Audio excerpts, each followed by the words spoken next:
Assalamualaikum warahmatullahi wabarakatuh. Selamat malam sahabat-sahabat para pecinta tasanaji, berbudaya dengan keris bukan dengan linggis. Sahabat-sahabat sekalian, di depan Anda ini ada dua wilah keris.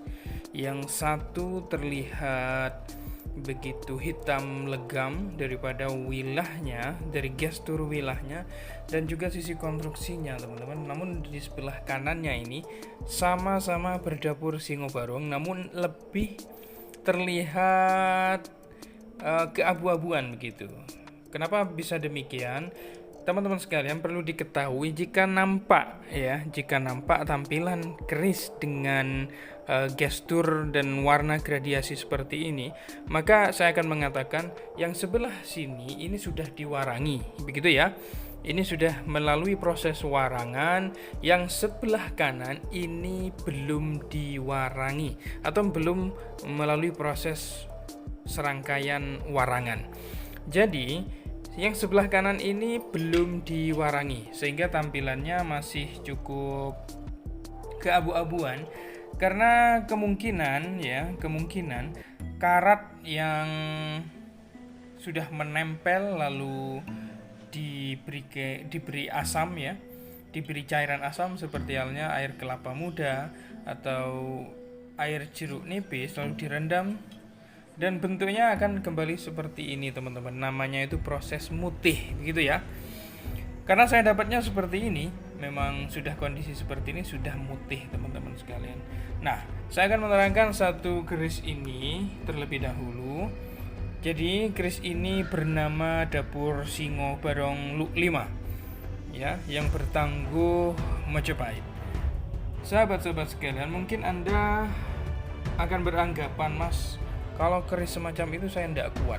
Biasanya ada komentar-komentar netizen itu seperti itu. Kenapa bisa demikian? Begitu. Pertanyaan saya, kenapa tidak kuat begitu? Apakah karena lambang daripada ganan ini atau singo ini tampak menakutkan atau tampak lebih berat daripada taksunya? Tidak demikian, teman-teman sekalian. Ini kita relax saja. Ketika mempunyai keris Singobarong, begitu ya, kita fokus kepada sisi aspek filosofinya.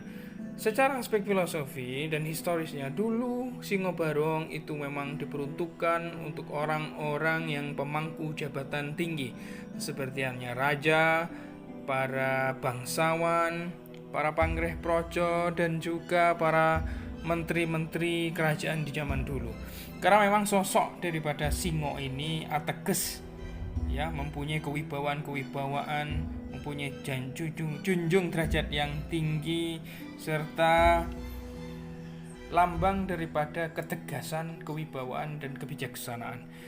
Dan memang keris ini, Singobarong ini memang diagem oleh para orang-orang besar dulunya.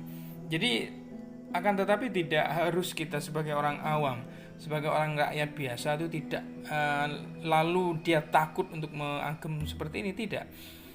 Bahkan kalau kita agem keris-keris seperti ini, kita jadikan sebagai ageman, itu bisa jadi akan mendongkrak daripada kesemangatan kita untuk menjadi lebih besar, sahabat-sahabat sekalian. Karena demikian, dampak daripada taksu keris Singobarong yang merupakan memberikan dampak positif kepada pemiliknya. Oke, ini yang Singobarong 5 Tangguh Majapahit. Begitu juga yang sebelah kiri, teman-teman, ini sama-sama Singobarongnya. Namun ada perbedaan sedikit saja di sini. Kalau orang yang belum paham mungkin ini akan menyamakan keris ini. Yang perbedaannya adalah kalau keris Singobarong yang ini merupakan Singobarong primitif namanya. Nah, kalau ini penyebutannya adalah Singobarong, jadi Singobarong saja. Tapi kalau ini adalah Singobarong primitif, yang tangguhnya itu sama-sama bertangguh Majapahit sekitar abad ke-14. Nah, sahabat-sahabat sekalian, kenapa disebut primitif? Karena tampilan daripada singo ini ya lebih tampak abstrak, lebih tampak menyembunyikan identitas yang sebenarnya. Nah, ini secara nalar bisa diprediksi, teman-teman sekalian, oleh para pakeris-pakeris bahwa si empu bukan hanya tanpa maksud untuk menciptakan hal ini. Ini ada kesan-kesan yang terkandung dalam sebuah ornamen pada ganan singo barong primitif ini. Kenapa demikian? Karena penyembunyian identitas di sini, teman-teman. Yang saya maksud di sini adalah ini tampak aura-aura atau kesan-kesan Islam pada keris ini. Bahwa kenapa bisa begitu? Sahabat-sahabat sekalian, ketika ornamen ya yang berupa lukisan yang menyerupai makhluk ataupun patung yang menyerupai makhluk, itu sejatinya itu tidak boleh untuk dipajang, untuk diukir ya. Jadi tampilan makhluk hidup yang menyerupai makhluk hidup itu di dalam hukum Islam, saya pernah membaca sedikit, itu tidak boleh untuk dipajang maupun dijadikan hiasan-hiasan di rumah kita. Sehingga dikatakan malaikat rahmat itu tidak mau masuk ke rumah katanya. Begitu kira-kira. Dan teman-teman sekalian, kesan-kesan Islami di sini lalu diimplementasikan daripada singo barong yang ada di depan Anda ini. Ini tampak primitif sehingga tampaknya teman-teman, jadi rupa aslinya itu disamarkan. Keris singo barong ini sangat diburu oleh para kolektor tentunya, dan juga para kolektor baru ya, karena memang sebagai ageman untuk para pemimpin dan pemangku jabatan besar di negeri ini. Sahabat-sahabat sekalian, saya kira cukup sekian penjelasan dari saya.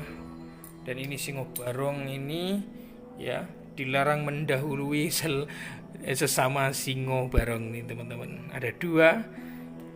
Yang satu kemarin saya pernah punya namun sudah termahar. Ini tinggal dua. Yang saya rasa ini akan menjadi ageman yang sangat-sangat luar biasa. Tentunya ini sangat wingit sekali teman-teman, getarannya pun terasa ini. Terima kasih sahabat-sahabat sekalian. Wassalamualaikum warahmatullahi wabarakatuh. Salam budaya.